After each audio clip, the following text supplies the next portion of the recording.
So, Tombi, thank you very much for making time to share your views and insights into the future of leadership. But before we go into the future, can you share a little bit about your own background? Where did you grow up? Well, my name is Ntombi Mhangwani. Ntombi means girls only. So I allow people to call me Ntombi because I don't really want to hear the different variations of Ntombi that exist. Right. So my full name is Ntombi because I am the fifth daughter in a family of 5 girls. I am the youngest, and Ntombi means girls only. So hopefully, if my father has not been in any trouble, I am indeed the conclusion of the children that my mother and father had. We grew up in Diepkloof, Soweto, and we also then lived in Orlando, and now my family lives in Diepkloof in phase 2, and proud member of a Soweto family of women, of strong women, opinionated women who were taught by their mother and father to have an opinion, to believe in themselves, and to understand that whatever they really set their minds to achieving is possible. So I'm blessed in that I have parents who taught us to believe in ourselves. And Tombi, what was your dream career when you grew up? Oh, well, Nick, my dream career, I wanted to be an actress. And this really arose out of my father. My father is by profession an actor and a playwright. And when you look up the history of South Africa, he had the longest running play in South Africa, which ran for 13 years.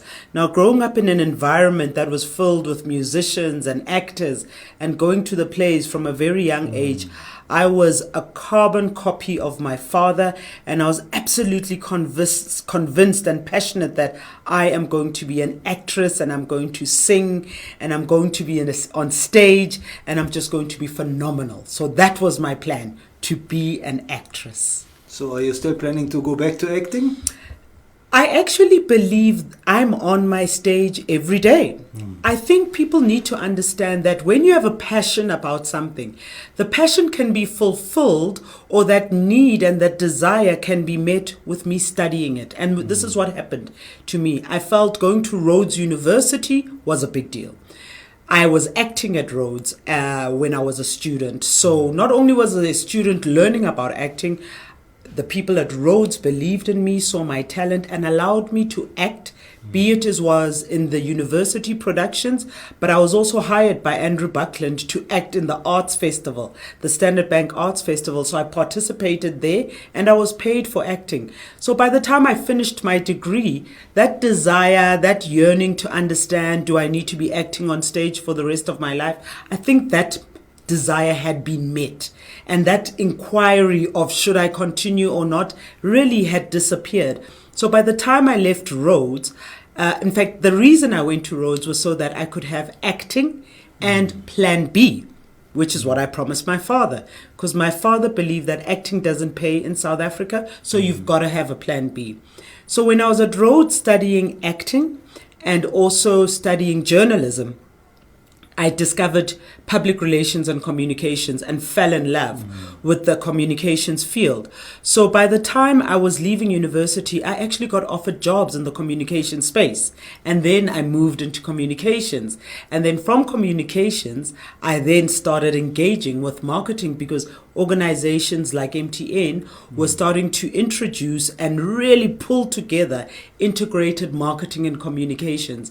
So with my communication specialization, I was now exposed to marketing at MTN, and that was the best of both worlds, really, being able to specialize in 2 areas that are going to integrate and work so well together. So then I moved into marketing and comms, and that's why I'm in the role I am in today as a marketing and communications director. And in fact, my title says Integrated Marketing and Communications Marketing Director, because we believe at Accenture in having the 2 working alongside each other and leveraging the best of comms, PR, social media, direct marketing, digital marketing in delivering comprehensive marketing and communications campaigns. So, Tombi, would you agree with Shakespeare? That's the world is a stage? Absolutely. I am on my stage every day, Nick. I honestly believe that I continue to be a passionate creative. I am also very positive, energetic. I mean, the way I engage with people, I'm very dramatic. I'm very animated.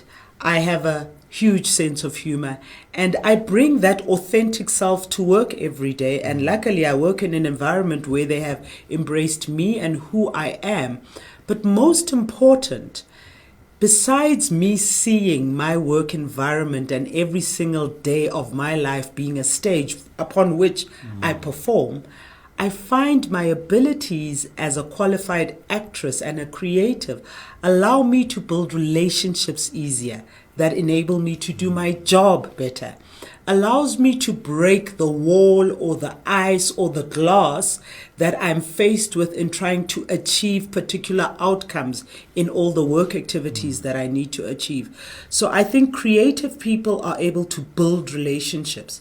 And if you are a leader that is unable to build relationships, that is unable to get people to believe in you, people to buy into your influence, and for people to trust you, it's going to be very difficult for you not only to achieve your outputs, but to grow and to move up the corporate ladder. So Ntombi, tell us who inspired you in your early days. In my early days, I can honestly say the strength I have comes from my mother. My mother was a strong black African woman who at some point was unemployed, but with some, really, strange things happen, Nick. My sisters and I were in a private school in Rosebank during the 70s when we should not have been in the suburbs and attending school there. But my parents had made sacrifices to make sure that we were there. My dad, his business wasn't doing well. My mother was unemployed. So actually, my mother just started a business from home to sell fat cakes. So we went to school smelling like oil and fat cakes because that's what my mother decided to do in terms of making sure we are able to go to school, make a living, and continue with our education. My father then took a job traveling the world with some local performing artists. They were called Sikulu, and that was the new version of Ntombi. So they would travel the world showcasing South African dance, music, the whole Jim Comes to Joburg story, the whole Ntombi dancing. And my father would travel for a full year, come home for a month, travel the next year for a full year, come home for 3 months. So all I knew was that our job was to go to school, get an education, because mom was selling fat cakes and cool drink to keep us in a school in Rosebank, and dad was spending years overseas sending back money to make sure that we could get the education that they knew our other cousins, our other community in Soweto would not have access to. So I'm very blessed in that my parents taught me what it means to sacrifice, what it means to have perseverance, what it means to have grit, and to really go for the things that you want, despite what the circumstances around you are saying. So who inspired me? Definitely my mother, because my mother also pushed my father. But from an education point of view, my father insisted that we not stay in Johannesburg for university. And because he had traveled the world and had been exposed to what working with different cultures, meeting international people meant, he insisted that we go out of Johannesburg for studies in terms of our university studies. So yes, we didn't necessarily go to Africa or international, but I was at Rhodes, my sisters were in Maritzburg, my other sister studied in the Eastern Cape, and my father believed that the ability to get out of the house would build independence and would teach you responsibility around managing your budget, understanding that yes, you can choose to party the entire time you are at university, or you can choose to finish the job you are there to actually complete and be successful in. So I'm grateful that my father encouraged us to go out. I'm grateful that my father encouraged us to, first of all, understand that you need to study what you're passionate about, but also have a plan B, because you never know what life throws at you. So Nick, I mean, it might sound like a bit of a cliche, but my parents really built me who I am, and the person that you see today, and the person that my colleagues, my direct reports respect and enjoy working with, is as a result of the work and the values and principles that my parents gave me. So they never doubted you? Absolutely not. And you know, I have an aunt who once said to me, my mom is late now, it's been 9 years. My aunt once said to me, you know, Ntombi, your mom has amazing girls. I mean, I do come from a family where we are successful and we are women. But I remember she used to say to me, my aunt said, your mom knew she had successful, amazing girls, but she would say to me, but that little one of mine, she's on fire. And every time I think of that, Nick, I feel as if it is my duty to live up to the fire my mother saw in me. So do you think being the little one instilled a sense of a certain hunger in you? I don't know if it's about being the little one, you know, Nick. I find, if you ask my sisters will tell you that Ntombi is the youngest but behaves like the oldest, you know, and it's become a joke in the family.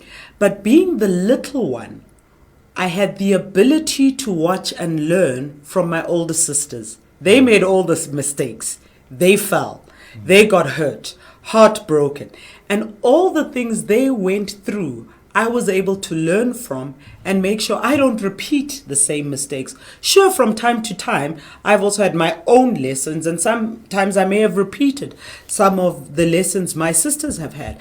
But the opportunity to be young has allowed me to be wiser, more knowledgeable, and to take the learnings and apply them versus saying, well, that was their experience, therefore I must have my experience. I find I have the ability to watch, listen, learn, and apply, and also adapt.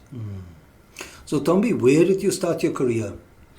I started my career after university at a very small communications agency. It was called Grant Marshall Communications.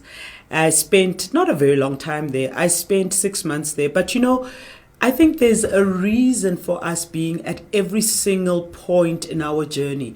I learned some phenomenal lessons at Grant Marshall Communications. And when I was there, I worked with a gentleman who knew how to work with clients and make his clients feel like they were heard, respected, and they were receiving a unique experience. And that went down to looking at things like how you look when you go to the client, how you dress when you go to the client, how you prepare before you go and meet the client, how you actually speak to the client, and the type of work that you present at the client. So as brief as it was, there were definitely some learnings there. I then left Grant Marshall Communications and I went back to my university. I joined Rhodes University and I became their marketing and communications officer for the journalism department. And I had the pleasure of working with an amazing academic, and this is Guy Berger, who's now working in Paris for the United Nations. And after being at Rhodes for a number of years, I was then selected and joined British American Tobacco as a management trainee. I was living in Stellenbosch. And back then, those were the days when you worked at British American Tobacco and people were smoking in the rooms. So you would go home smelling of smoke, your entire wardrobe smelled of smoke, as if you were a smoker. But what a phenomenal global organization in terms of you arrive as a management trainee, you're clear about the training you're going to have for the year, you're clear about who your coach and who your mentor is, who your line manager is, and what your deliverables are as a management trainee. Phenomenal experience. And in all honesty, I think I was green, I was naive, and I was lonely. I found Stellenbosch, I found Cape Town very lonely, and I opted to move back to Johannesburg. In retrospect, if I had known what I know today, it would have been the best choice for me to stay longer, because an organization like BAT was giving its people international experience, international exposure, also taking you to the UK office, giving you international projects. And that is something that allows me as a leader to get and gain insights on global leadership, global citizenship, global mindset. But when you're young, you make mistakes, Nick. So I left British American Tobacco and I joined the SABC. And I remember my father thought, Ntombi, I'm not too sure about this decision, you know. I think the SABC is very political, and I was just excited about coming back home, being around my sisters, my family, and my friends. And in retrospect, I have two views about the time I spent at the SABC. Number one, within the first 6 months, I think I was ready to leave. I knew this is not an environment I belonged in. But you know, as life's journey works out, if you are there for a reason. So you can imagine. Which year was it? So this was 2001. I joined them at the end of 2001, and I stayed with them for 3.5 years. And I can assure you, it was the craziest time in any part of my journey, the period I spent working there. But there was a reason I had to go there, Nick. SABC was uncomfortable in terms of how people worked, work ethic, discipline. And I was coming from environments where everybody worked well together, respected each other. And you could say everything was just rolling along as if life was perfect. Come SABC, I learned the law of the jungle. I learned about politics in the corporate world. I learned about backstabbing. I learned about surviving and how you need to adapt to survive. I learned about the need to build relationships, and also I learned about what a good corporate culture looks like and what an unhealthy corporate culture looks like. And I think I needed that experience to be able to continue climbing and growing in my career. So if I had not worked at SABC, I don't think I would have learned about corporate resilience and the fact that politics does at a point in time enter your life.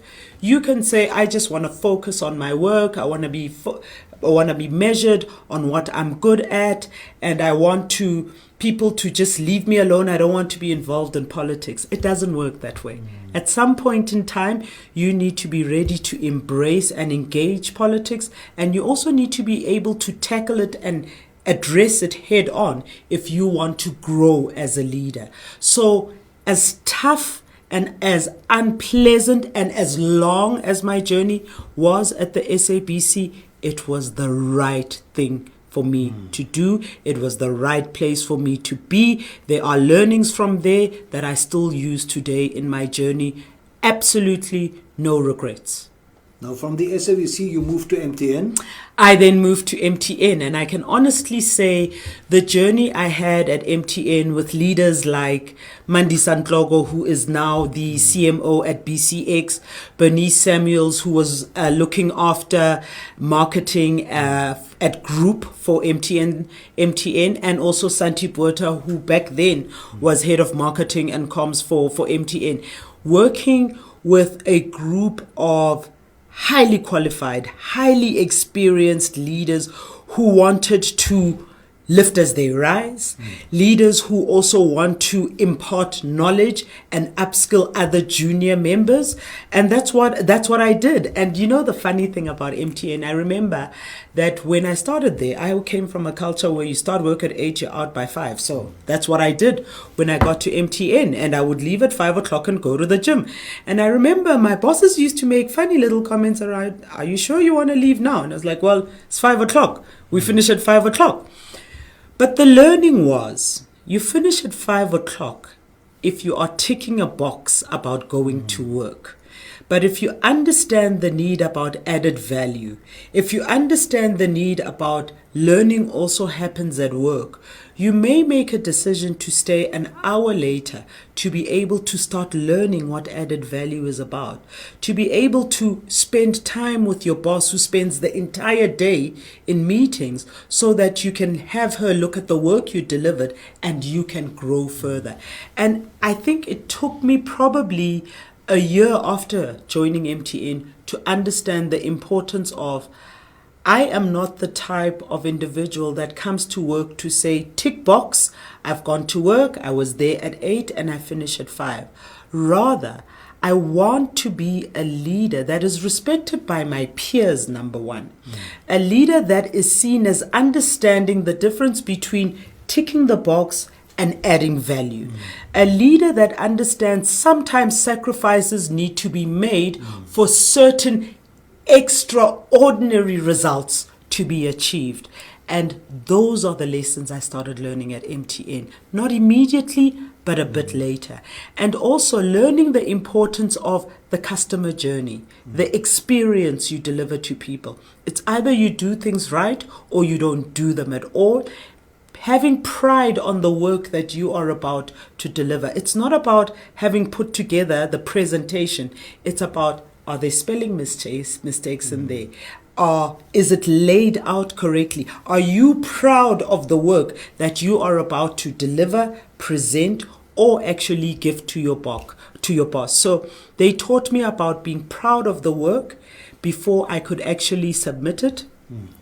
And also learning how to work in an integrated fashion, understanding that marketing and communications shouldn't be separated, but they should be brought closer together and they should leverage upon each other. And that's why I absolutely love working in an integrated way when it comes to integrated marketing and communication, and understanding that digital marketing, social media, and PR and direct marketing, don't see them as independent silos, but rather the interdependent relationship that exists among them, that exists between them, allows you to deliver super marketing and comms results. So for me, I am the type of leader that looks to constantly reinvent, not do the same thing the same way every single time, but it's about, this year I delivered it at this scale. How do I move 2 notches up and make my customers feel like, oh wow, these guys are constantly stepping it up a gear? And those lessons I learned from MTN. And Ntombi, what was your best memory from MTN? My best memory at MTN was honestly working on the World Cup. It's an international project. It is working with other big brands like your Coca-Colas, your Sonys, your Samsungs, your F&Bs. It's coming together in those big meetings to actually share ideas and understand what is each entity doing to leverage. And also working with FIFA. I mean, FIFA is an amazing organization. They have well-articulated procurement, marketing guidelines. I mean, when they say it is a well-oiled ship in terms of being able to draw and make money and also deliver a phenomenal experience, FIFA, I think, has nailed it. So that exposure and that engagement on that project allowed me to try and pull out the best of me in terms of what are the campaigns that we are going to deliver as MTN, working with my MTN team. So I was very proud to be part of the team that worked on and delivered the World Cup campaign for MTN, where everybody was saying what is Ayoba or what is not Ayoba. And we had everybody at the stadium shouting Ayoba, even people coming from Spain and everything, international people. They don't even know what it means, but everybody is shouting Ayoba. And I think what was special for me is I am Shangan. My mother is Xhosa. But this campaign touched the lives of so many South Africans. I found I was invited to all of the community radio stations and all of the SABC radio stations which were not in English. And I would have to do interviews in either Sotho, Shangaan, Xhosa. I mean, some of it was really butchered, really. But I think the people at the radio stations were like, even if you mixed the Zulu with the English or the Sotho with the English. Now, luckily, when you're in Soweto, you speak at least a minimum of 6 languages, right? So the fact that people resonated with the campaign, wanted to hear from MTN, be it I was speaking English mixed with Zulu, Sotho mixed with English. They were passionate about what we were saying. They felt they could actually relate to it. And I was in charge of actually bringing that to people. And it was the moment that helped to build my career. And I can honestly say, me sitting at Accenture as the marketing and communications director is largely in part to the work I did on the World Cup and the learnings I got from the leaders at MTN and the exposure I received from MTN. But what I need to also say, Nick, is thank goodness that I am the type of leader that is open to listening, watching, learning, copying to catch up, and applying. Because if I did not have that ability, I would not be where I am. So you did feel it. I absolutely felt it. Philip was there. And I remember we also had you in quite a few of our meetings, and you were telling a phenomenal story about how other countries had delivered on the World Cup and the impact that the World Cup had, and how South Africa could actually take that on board and change the lives of the people in South Africa through the World Cup. And no doubt, Nick, working on the World Cup changed my life, my family's life, changed my trajectory in terms of my career, and honestly was the best thing I could have done for myself, keeping an open mind, getting out of a comfortable role that I knew how to do with my eyes closed, and saying, guys, I want to try something new. I don't know what this is. It might work, it might not work, but it's one of the best risks that I took for my career. So, Ntombi, looking back over your career, would you say there was a major turning point where things could have turned out differently? Yes, absolutely. I mean, I think things could have turned out differently. I think I was lucky in that, you know, Nick, sometimes you're young, you're doing well, and doing well is relative. You're comparing yourself to people in your community where you came from in Soweto, where everybody in Soweto is probably not where you are at. They don't have a place like you to stay. They don't have a car like you to stay, right? And sometimes there is a bit of ego that creeps in, and you become a bit arrogant and you think you are better. And I remember I went through a very small but impactful moment where I had a meeting with a particular client. And when I arrived there, the client wasn't there. And I get the receptionist, and the receptionist says, no, he's not here. And I'm saying, but guys, I drove all the way here. You could have called me. You could have let me know. I really don't appreciate that you allowed me to drive all this way. And I think back then I was actually still borrowing people's cars. So I actually had to arrange for my sister to drop me off, and only to find that I get there and these people aren't there, not respecting the meeting, not calling me. And I may have communicated in a very firm and maybe elevated my voice to say, I'm not happy. Why didn't you call me? And I felt I had every right to do that. But the outcome was that they called me for a second meeting. And in that meeting, the guy basically said, I hear you came here and you told us that how unprofessional we are about not respecting the first meeting. The truth is, they were unprofessional. The truth is, they could have called me. But you know what I learned from that session, Nick? That guy then said to me, if you think you're better than the rest of us, then clearly you don't need us. And they told me to leave. And I learned that in life, you're going to meet people who are wrong, who will never admit that they're wrong. You need to evaluate, measure, and analyze who needs who more. I needed them more. And as much as they were wrong, they taught me that sometimes you need to humble yourself and your Model C English and your expectations about what qualifies as being professional and what qualifies as not being professional, and try and understand the circumstances of, yes, you cancelled the meeting. Maybe later on they could have explained somebody's mother died, somebody this, somebody that. Yes, the receptionist did not explain. It wasn't her job to explain. And the learning I got was, even if the receptionist was junior, in my view, she was a person. She deserved to be respected and not to be shouted at by me for a decision that her boss took. And at that point in time, I learned the biggest lesson that it doesn't matter what position I am in. Right now, I'm in a senior position. But the lady who comes and looks after the office and cleans my office is important.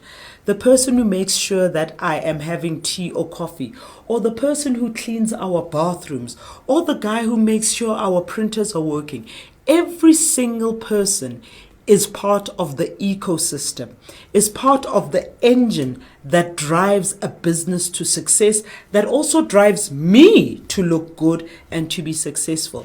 The minute you disrespect them, the minute you take them out, the minute you diminish them as human beings, your failure, your inability to deliver will be impacted.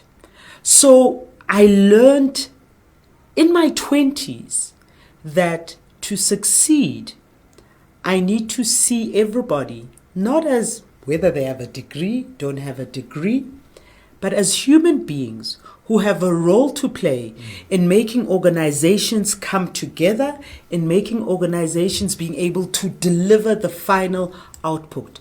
Both junior and senior members have a role to play, and you need to respect everyone equally. So, Ntombi, what is driving you today? What drives me today, Nick? It took me 3 years to finally hear what people around me were saying around when people saying, Ntombi, can we spend time with you? You know, we feel we can learn with you. We can learn from you. Ntombi, we find that you're bold, you're courageous. How do we learn that from you? Ntombi, you're very, you're phenomenal. And I was like, yeah, whatever. I'm not that type of a person, Nick, because you know when they say, are leaders born or are they made? I think I have a combination of the two. It's not hard for me to be a leader, to be honest with you.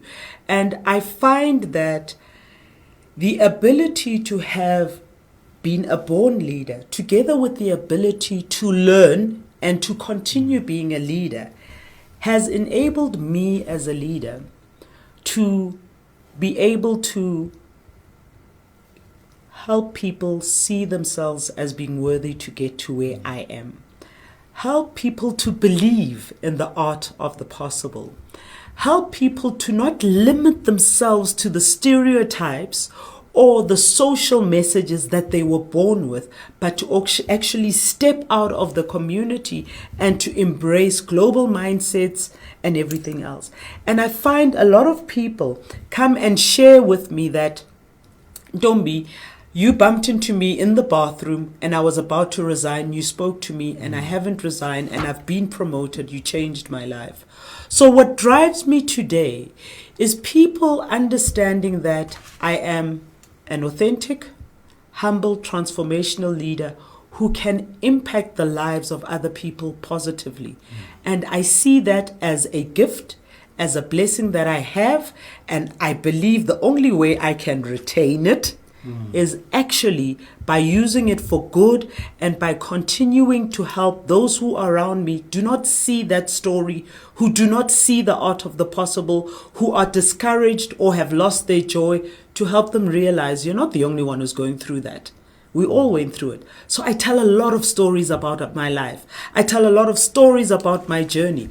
I tell crazy stories about painful moments.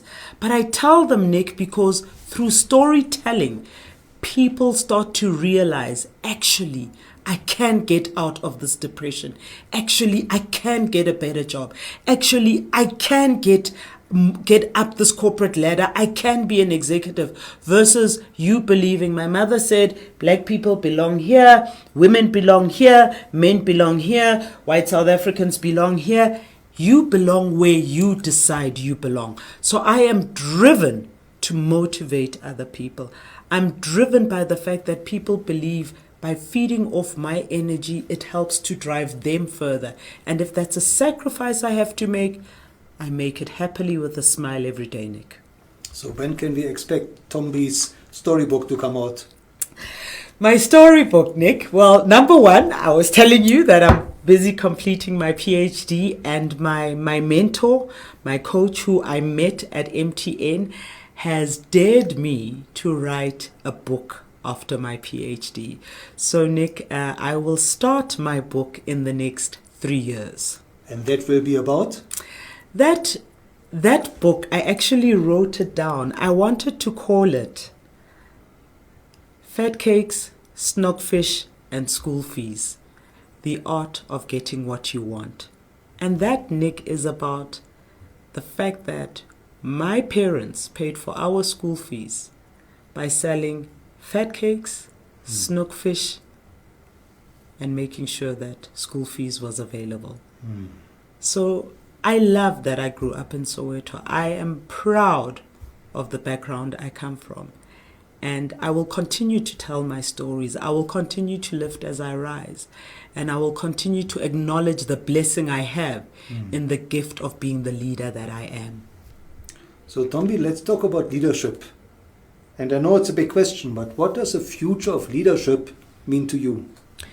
I think for me, we need to absolutely understand that we live in a changing world, a world that is evolving in terms of technology, digital, the workforce that is coming into the organization.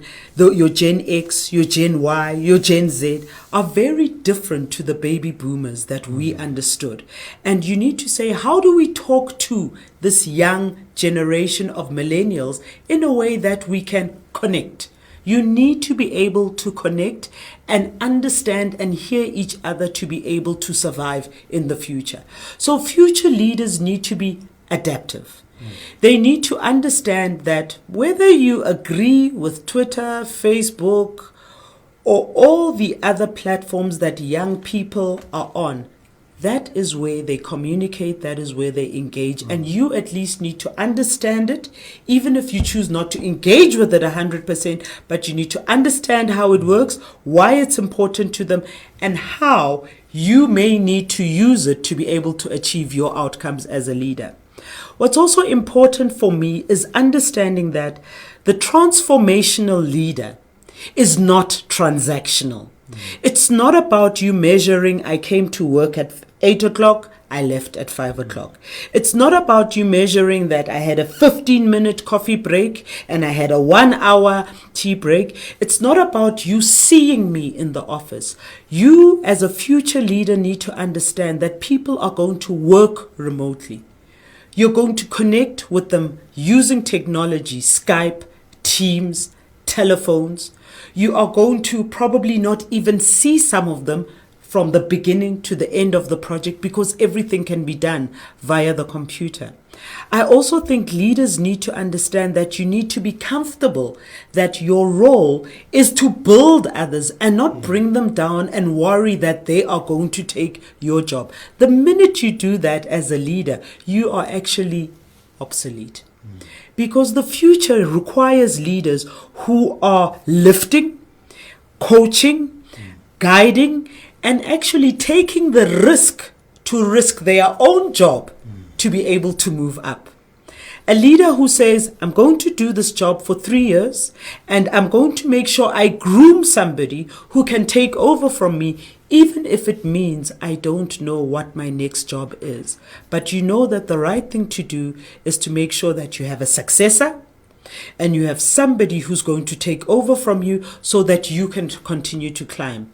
I believe future leaders need to climb. I believe in climbing. The only way I can climb is by creating space for somebody else so that I can be pushed out as well.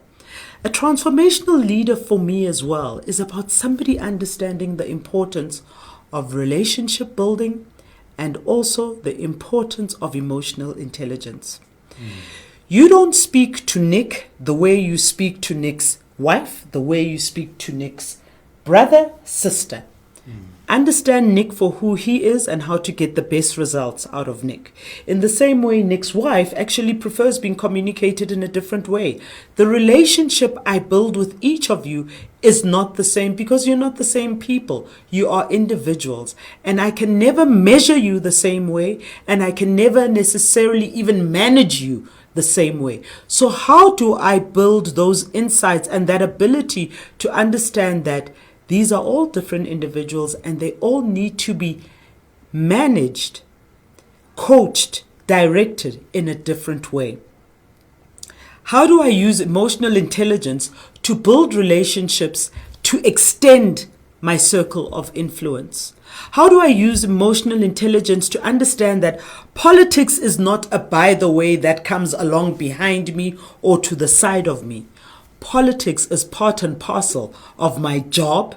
It is integrated into my role as a future leader, and I just need to learn how to embrace it, work with it in the same way that I deliver other outputs. I need to deliver on meeting the agendas that come with politics.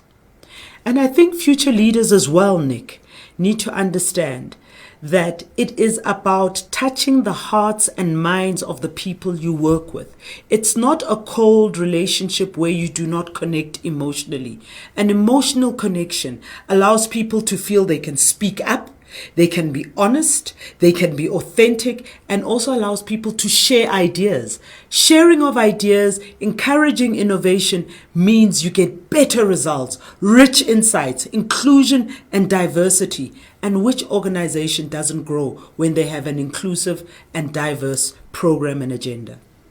Now, Ntombi, what have you learned from your own leadership journey that you consider most important for building future leaders?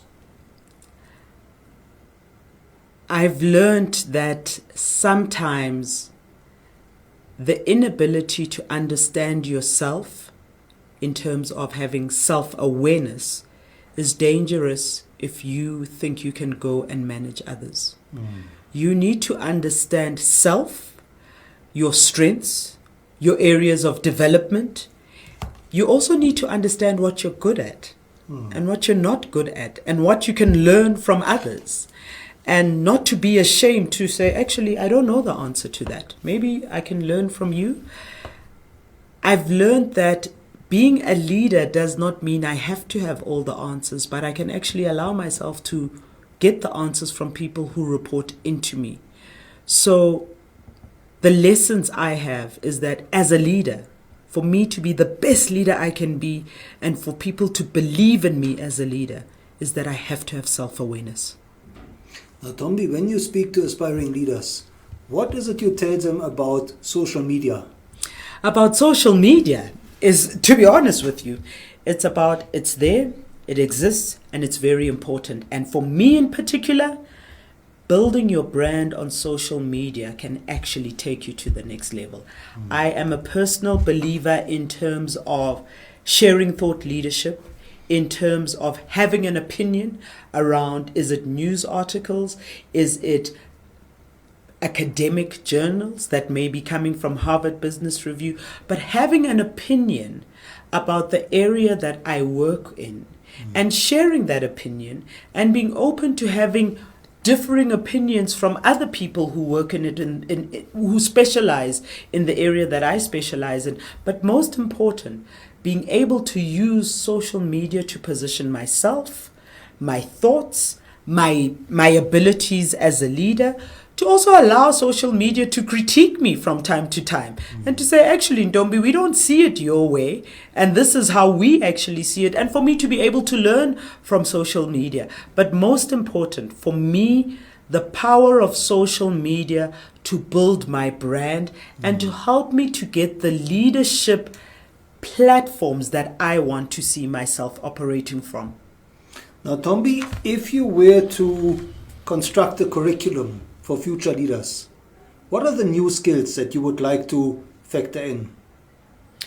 I believe I would definitely include change management. People battle with change. A future leader needs to understand that even what we are going through right now, we talk about digital transformation. We talk about robots taking over people's jobs. We talk about AI, artificial intelligence, blockchain, and all of these things we talk about as if people know about them, embrace them. We talk about banks actually reducing the number of employees they have because they can go digital and all of that.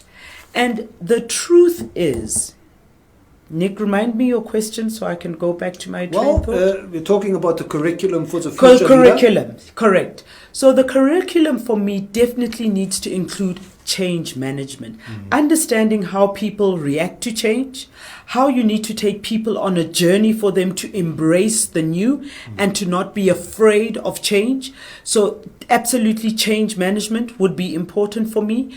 I think also I would look at things like understanding what is exponential technology. Because people, when you talk technology, some people might be thinking of the latest gadgets that are coming out. But it's not just about the latest gadgets. And people talk about exponential technology resulting in organizations having to grow 10 times faster, larger than any tradition. What is exponential technology? What is digital transformation? Why do we have to have this thing called fourth industrial revolution? And why is it important to me? Because if it doesn't resonate to me, then I'm not going to embrace it. So a curriculum that speaks to change. What is digital? What is technology? Why the future is important and how it is linked to all this technology. And also most important, coaching, teaching soft skills, teaching analytical skills, and teaching people emotional intelligence, because I believe the future is about us having those soft skills, getting coaching to be able to build relationships, building self-awareness, building analytical ability for us to be able to cope with the volume of change that is coming. Now, Ntombi, you mentioned that in your own life, in your own career, there were moments where you had to break through the glass, Yes. through the ceiling, through the wall. Yes. What is your advice for future leaders? What are the challenges they should expect in their career? And what are the pitfalls they should be aware of? The truth is, future leaders need to understand that you are going to find the person in your closest circle is the one that could let you down. We sometimes wake up, we sometimes live in a very idealistic world. Where we get along with everybody, we laugh with everybody, but then we let our guard down and we don't realize that sometimes it's those close to you who don't wish you well. So you just need to have the blinkers on. It's not about you living a life where you are now suspicious of everybody. But when that moment comes and your closest friend or your closest ally or your closest colleague that you believed in disappoints you or actually throws you under the bus, doesn't have your best interest at heart, when it happens, understand it's not the end of the world. And it's not, you are not the first one it's happening to, and it'll happen again. Also, the assumption that women will always support women is not necessarily the case. In the same way, men will not necessarily support men. In the same way, men and women who are in relationships that are working relationships will not always support each other. So, but I want to focus on women supporting women to say, do not be naive to say because we are all women together, we are experiencing life the same way. There are some women who are very ambitious. There are some women who actually are not interested in you growing above them. Also, just some women don't like you. They don't have to have a reason. They just don't feel you. They don't connect with you. You didn't do anything to them. Therefore, they could also throw you under the bus. And these are experiences I've had, Nick, where I have had women who we've never had any argument, disagreements. But when that person resigned, went and told the organization certain things about me, and I was charged by the organization. And I had to fight for my survival and prove that this person was not telling the truth. Now you would think, why would another woman do that to you? There's no reason, Nick. She just didn't like me. And it just happened. Deal with it. Don't allow incidences such as somebody telling untruths about you, or somebody trying to pull you down at work, or somebody stealing your work, don't allow those opportunities to kill your confidence. The minute your confidence is gone, it's so difficult for you to climb back out of that black hole. So understand it's hard. It hurts, it burns, but actually you can continue with your life. So those things around trusting people, important. Those things around men telling you this is where you belong, this is how your ceiling goes, just disregard those comments. You don't even need to raise your voice. You don't need to argue. You just need to continue being excellent at what you do, proving the stereotypes are incorrect, and delivering amazing work that makes people feel that you are magical, and you will keep on climbing. Nobody can tell you who you are.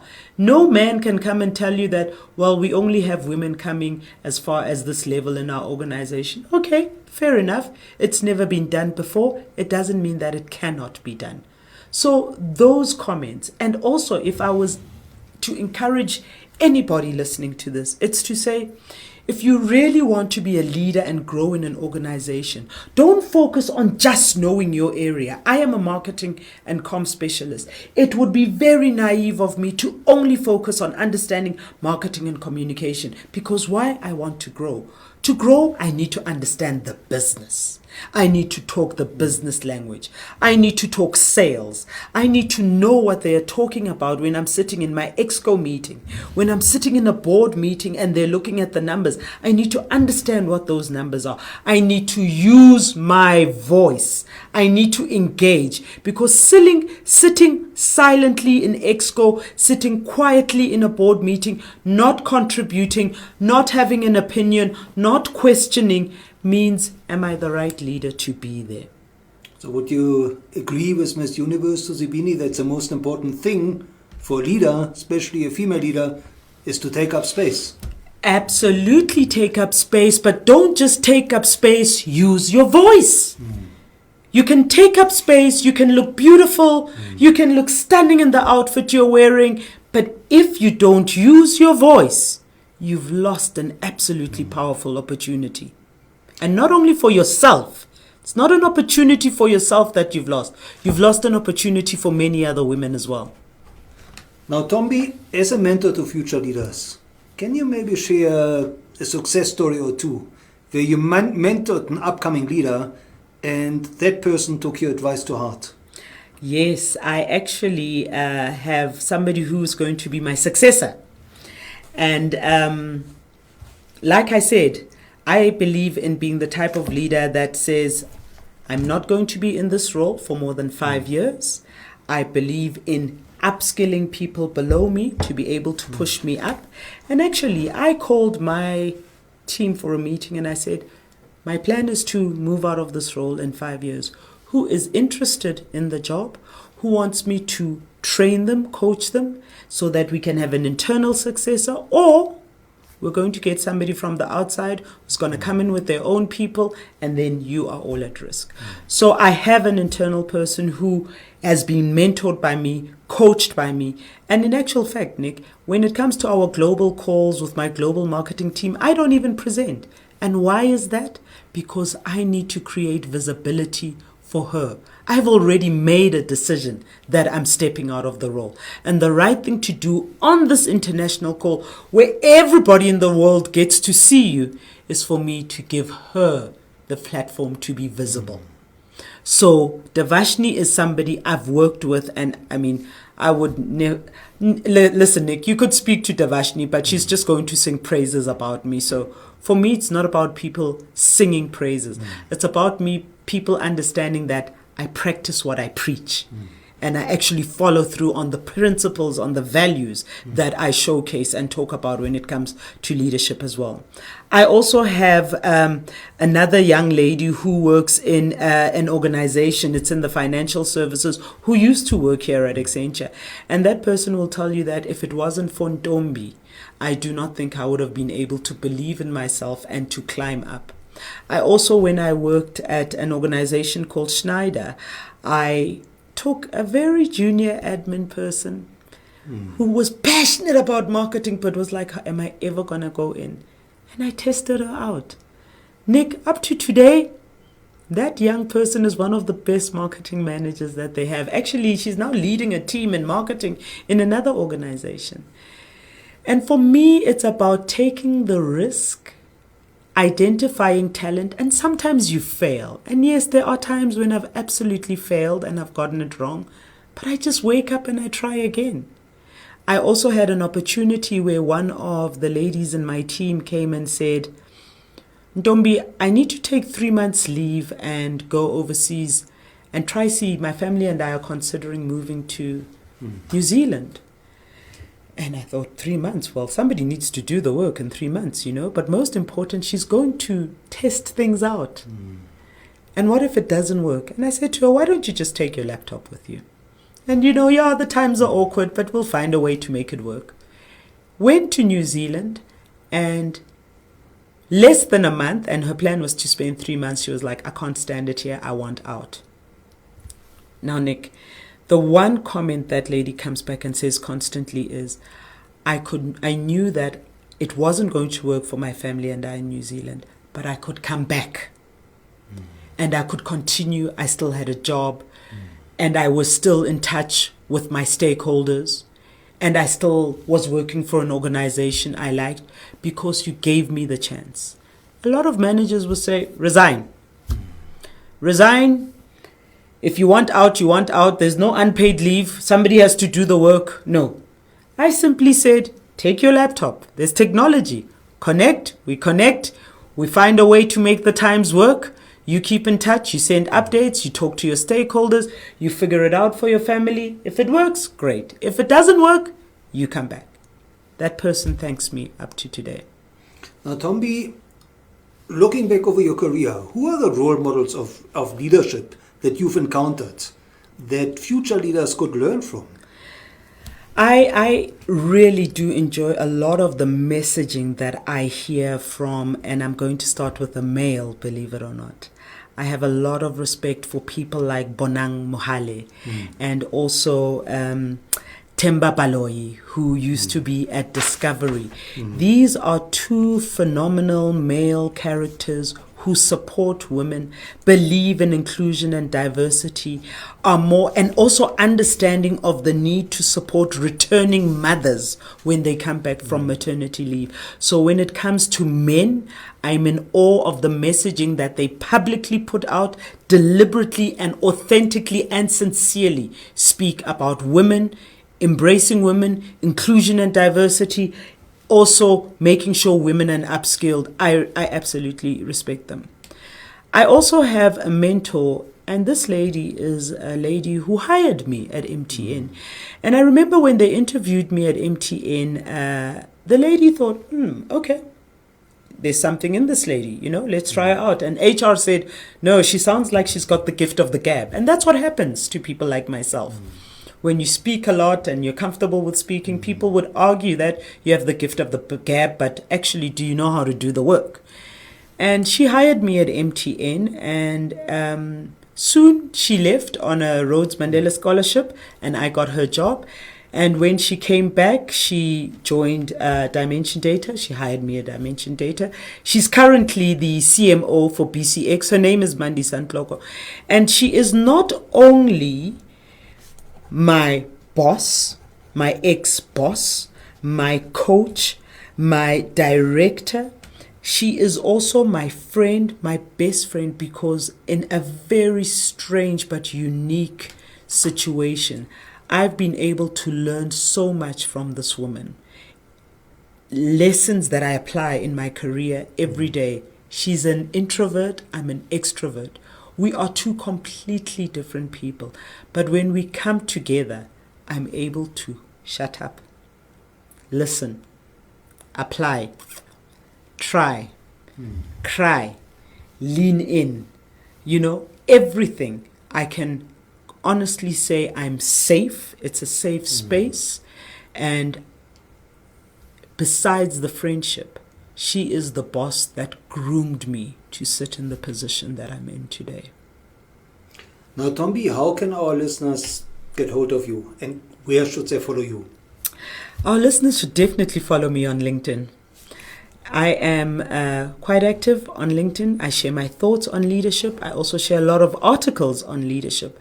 I also talk about and share my insights about what I believe authentic and transformational leadership is about. And I suspect a lot of people may not agree with me, but then again, you're welcome to come and let me know that. So please follow me on LinkedIn, Ntombi Mhangwani, and you'll definitely find me on LinkedIn as well. And also, I do quite a few public speaking opportunities where I speak to young people around change, young people around the fourth industrial revolution. I also speak on leadership. And wherever you hear me saying I'm going to be or doing an interview, feel free to call in, feel free to reach out. I mean, I've had sometimes people reaching out to me on LinkedIn, sending me a note, and actually, I've built very good relationships. It's all about taking a risk. I may not be able to get to everybody, but actually I connect with people, and those who try to reach out to me and I have the time, I reach out back, and the rest is history. And I build relationships very easily. Now, Ntombi, last but not least, is there one piece of advice for future leaders that you would really like to convey to the talent of tomorrow that they should consider and maybe implement in their own life? Nobody else is going to believe in you if you do not believe in yourself. If you do not understand your self-worth, if you do not have self-confidence, if you do not have self-awareness, you're going to be in trouble. But let's start with you accepting yourself for who you are. You are worthy. You are meant to be here. Build that self-confidence. The rest will fall into place. Ntombi, thank you so much for sharing your insights and your wisdom. Thank you. And your leadership journey so generously. Thank you very much, Nick. It's humbling. It's humbling. I mean, you can imagine somebody like me who once lived in a shack or lived in a one-bedroom house and we used to sleep on the floor, to look at where I began as a child and to look at where I am right now. It just says, if I can do it, anybody can do it, Nick. Anybody can do it. I'm not a super special human being with extra special powers. I am Ntombi, I'm hardworking, I'm focused, I'm disciplined. But if I can do it, anybody can do it, Nick.